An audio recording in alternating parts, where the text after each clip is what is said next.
Welcome back to my YouTube channel.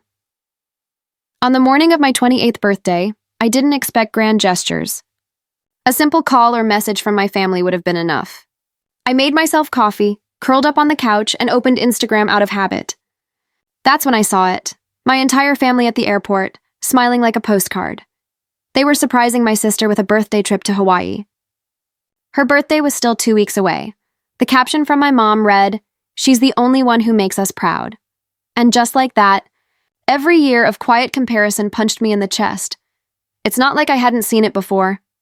Growing up, I was the responsible one, working part-time jobs, paying my own tuition, cooking dinner while everyone praised my sister for existing. She got cars, trips, applause, and posts about her potential.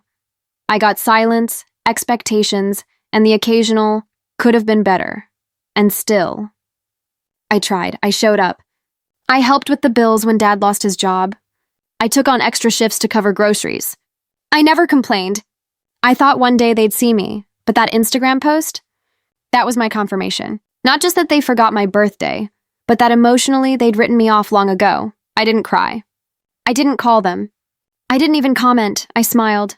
Then I opened my laptop, logged into the joint family account, the one I'd been quietly contributing to for years, because we're family. And that's what family does. And I clicked withdraw, not out of revenge. Out of clarity, every deposit I made was from nights I skipped sleep, weekends I worked, vacations I didn't take. They never acknowledged it, but they counted on it. And I finally realized something. I may not be the daughter they're proud of, but I'm the woman who built her own life while carrying theirs. I moved the money into my personal account, closed the tab, and booked myself a solo weekend retreat by the coast. The kind with ocean views, room service, and no one asking me for anything. As I sipped champagne that evening and watched the sunset through the hotel window, I whispered to myself, "Happy birthday. I'm proud of you." On the morning of my 28th birthday, I didn't wake up expecting balloons or a surprise party, but a part of me still hoped for something, maybe a call from my mom, a message from my dad, or even a lazy happy birthday text in the family group chat. Birthdays had never been a big deal for me, mostly because I learned early on not to expect much. Still, there's a quiet kind of hope that sneaks in when the day arrives. I made myself coffee, sat by the window, and scrolled through my phone to distract myself from the silence. No notifications, no missed calls, no accidental wishes. It stung, but I swallowed it the way I always had, silently and with a practiced smile. I told myself I was fine, that I was used to it, that being forgotten didn't hurt when it was predictable. But deep down, that small spark of hope flickered out the moment I realized not a single person from my family had even remembered what day it was. As I sat there in that quiet apartment, the silence didn't just fill the room, it echoed with every memory of being the afterthought. It wasn't a new feeling. My whole life seemed to exist in the shadow of my sister's spotlight. She was the daughter with the shiny achievements, the one my parents introduced with pride, the one who got cheers for trying and praise for simply being. I was the steady one, the fixer, the helper. When something broke, they called me. When someone needed money, they turned to me. When sacrifices had to be made, they looked in my direction without even asking. I was never the favorite, but I was always the fallback. I remembered missing school trips so she could have new outfits, picking up shifts to help with bills she never knew existed, and celebrating her milestones while mine faded quietly into the background.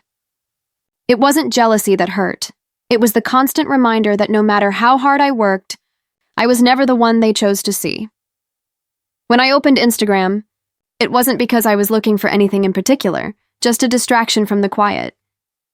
The very first story that popped up stopped me cold. There they were, my mom, my dad, and my sister, standing at the airport with leis around their necks, suitcases lined up like props, all of them grinning like it was the happiest day of their lives. The caption read, "Surprising our girl with a pre-birthday trip to Hawaii. She deserves the best." I stared at it for a long moment, the words blurring just slightly. Then I scrolled down and saw my mom's comment under one of the photos. "She's the only one who makes us proud." It wasn't the trip that hit me the hardest, it was that sentence. 8 casual words typed without hesitation, broadcast for the world to see. I didn't cry. I didn't react. I just felt something inside me settle, like a truth that had always been there finally stepping into the light. The kind of clarity that doesn't shout.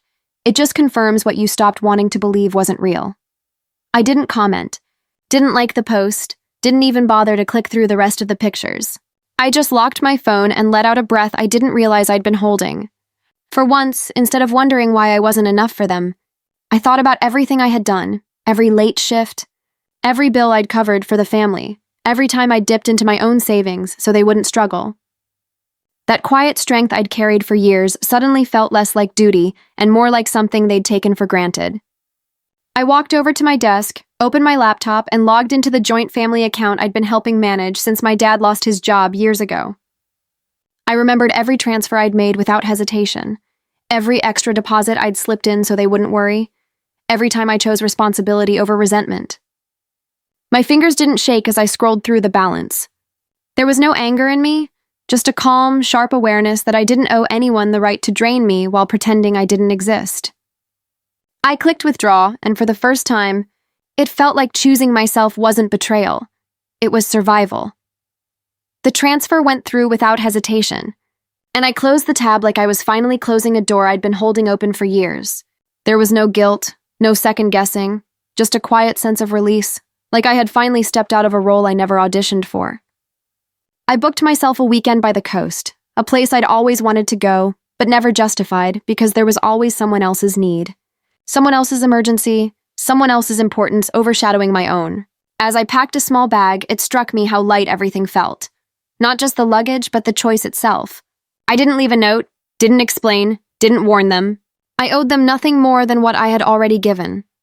On the drive out of the city, the sky looked different, like it had been waiting for me to finally notice it. I didn't think about whether they'd call or what they'd say when they realized what I'd taken back.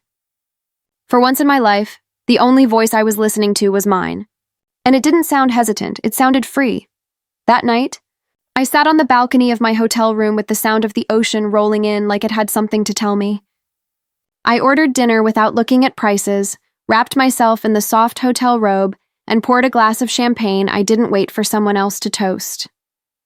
I didn't check my phone. I didn't wonder what excuses they were making or who they'd blame.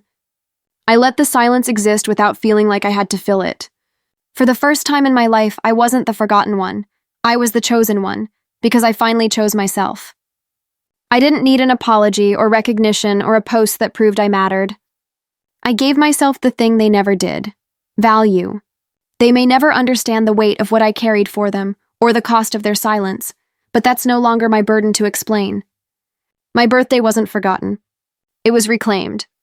And if being proud of someone is reserved for my sister, that's fine, because I am finally proud of me.